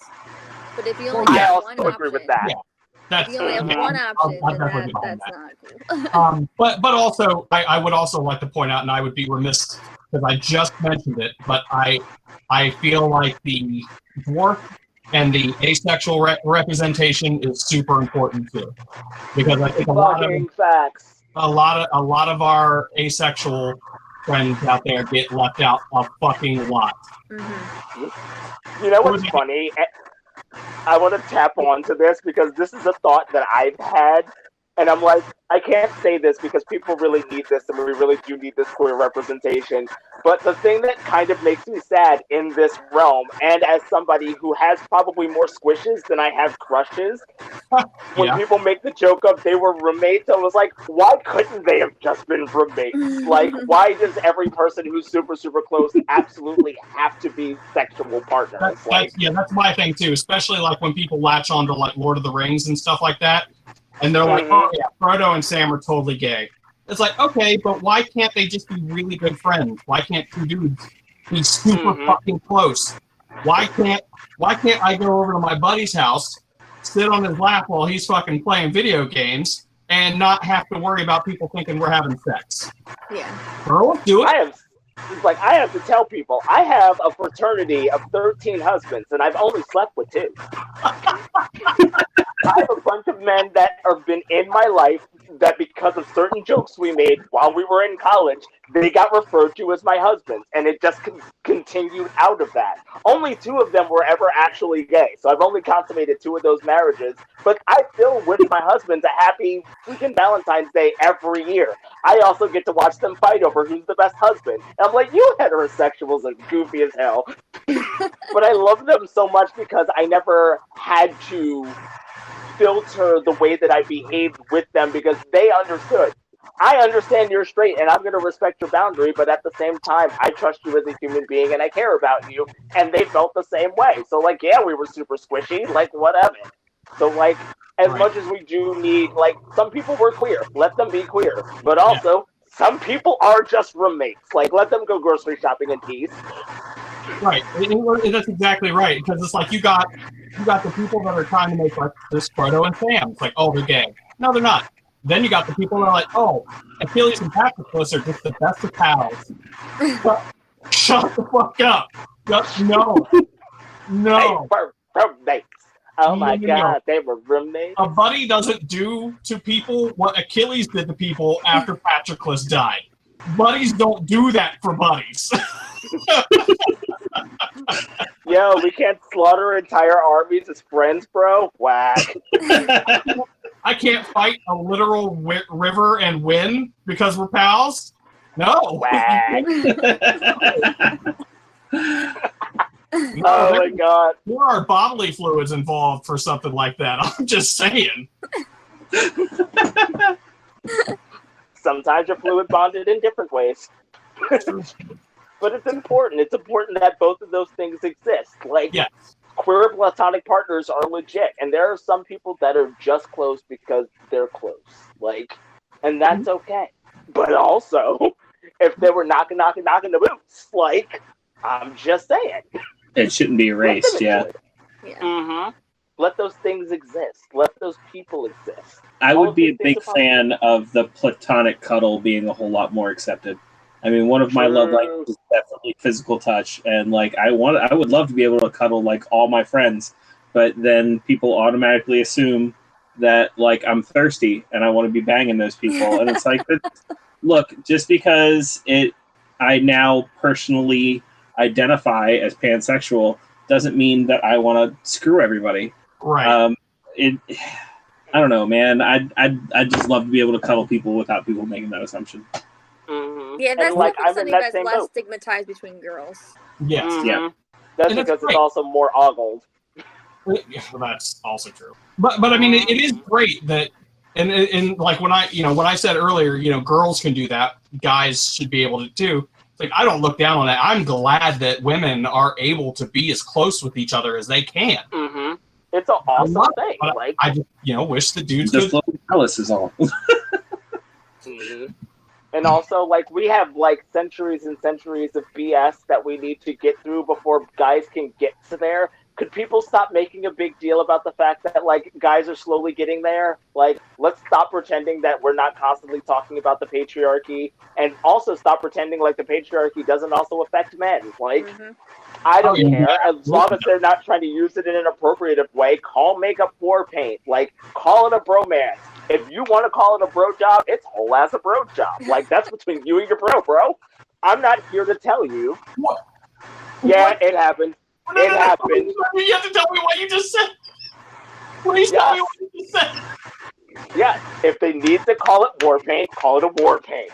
If you need to call it a bromance, let it be a bromance. If you want to give your bro a bro job, by all means.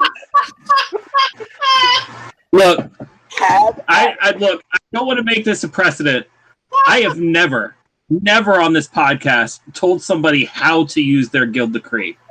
But Cabbit, we're getting to the end of 2 hours. Nobody's made one yet. I think you might have to make a guild decree.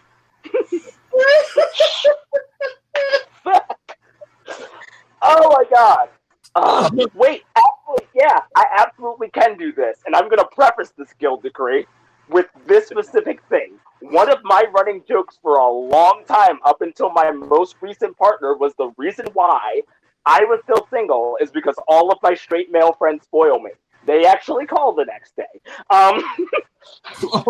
No, but legit, like, my LARP friends, my nerd friends, whole ass would just invite me to things. We would have conversations about random things. They actually put more energy and time and patience into me for somebody who whole ass didn't want the date, like, at all. And I was like, okay, where are the homosexuals?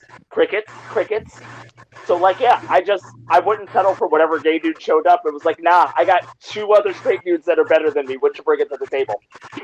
So, like, whole ass, as far as I'm concerned, like, not all straight dudes are the worst, and some of them need whatever language to be able to make these things that we say okay be okay.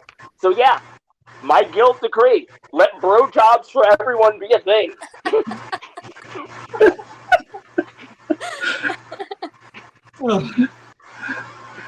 All right, Baron. And with that, you are at 2 hours. I cannot. And as my wrap up, I can't wait to see this fucking written out. Guild decree number 69. Bro jobs are a thing. Mm-hmm. What you may not know as new guild members is I write down every single guild decree. Nice. Yes, They do exist. they do exist. Someday they may make it to our Twitter. Right. Oh my god, I would love that. I mean, And Okay, it's kind of active. Work in progress. Okay. Well, when you have a Twitter, I will. Most of our social media is a work in progress. That's okay. just look up Caster's Guild on everything, honestly. Yes. And if for some reason we ever do merch, like the Guild Decree shirt will be one of the first ones to come out, and it'll have a list of every Guild Decree on the back of it.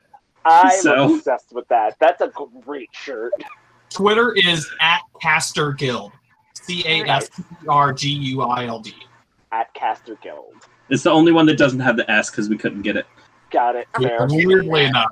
Someone else took it. It's so funny because I actually have science for bro jobs, but like that's a whole other story. Oh shit, that's a teacher right there. It's so funny because speaking of asexuality, that's the key to a lot of like nonsense that doesn't make sense to people. It was like, I promise you it makes sense. There's lots of people that study sexuality and human sex that tell you, yeah, that's a thing that happens. And like it's a thing that's okay. I mean, but I ain't want to gossip. You ain't heard that from me. I'm just saying, just like you got two people in the same room and you guys got to get off and not want to call it anything. That's whatever. Do your thing. So, Baron, do you want to kind of wrap us up? I mean, I don't know. We're kind of getting into my subject matter now. Anyways. I'm just going to say that, I mean, if you've listened through this whole thing, go back and listen to it again. Go into the comments and tell us your story. And not just because we want the views. Like, not just because we reach the view count. Yeah, I mean, or even email us because, I mean, like, Rick said at the very, very beginning, we're just a couple of white cisgender males, and as much as we claim to know, we don't know near enough to be able to be the allies that we need to be. I mean, true, we're both in the LGBTQ community. The Alphabet Mafia. Correct, the Alphabet Mafia. I fucking come on, quilt bag. We're also passing. We can get through life. We can get through life without hardship based off of who we are. So please come to us with your stories. Come to us with your experiences. Make sure that once you do that and listen to this. Make sure you look up our guild members. Talk to them. I mean, I'm assuming Caitlyn would be okay with it if she shares her info, but Cabbit is all about this. This is his job. So this is my job. This is my life's work. I'm an empowerment coordinator, literally. But we're all here for you. We need to all be here for each other. Again, let's plant that tree that we may not sleep in the shade of, but our kids are. So thank you so much for both of you to being on. If anybody liked what you had to say and they can find you anywhere on the internet, where would that be? You can reach out to me at, specifically if it's queer things, reach out to me at Albert Smith on Facebook. It's me in a blue shirt with a yellow background. Or if you just want to talk art things, if you want to talk LARPing, you want to talk costuming, you want to talk cosplay, you want to talk story creation, you can find me at Opulent Shapeshifter on Instagram. Caitlyn? So my Twitter that you can find me out is Kate's Cameo. But also I do have an art account on both Instagram and on TikTok. I'm still amateur, but I've been learning, and I'm actually working on some D&D commissions right now. But my handle for that is Coffee Spoon Kate. It's Coffee Spoon, and then my name is CAIT. Links for all those will be in the description down below. Email us at castersguild@gmail.com with your experiences, with questions, with ideas, what we can do in the future. Find us on all the socials, and we will see you next time. Bye, everybody. Bye. Bye. Bye. Bye. Bye. Goodbye. It's like Charlotte's Web now. Goodbye. Goodbye. Goodbye.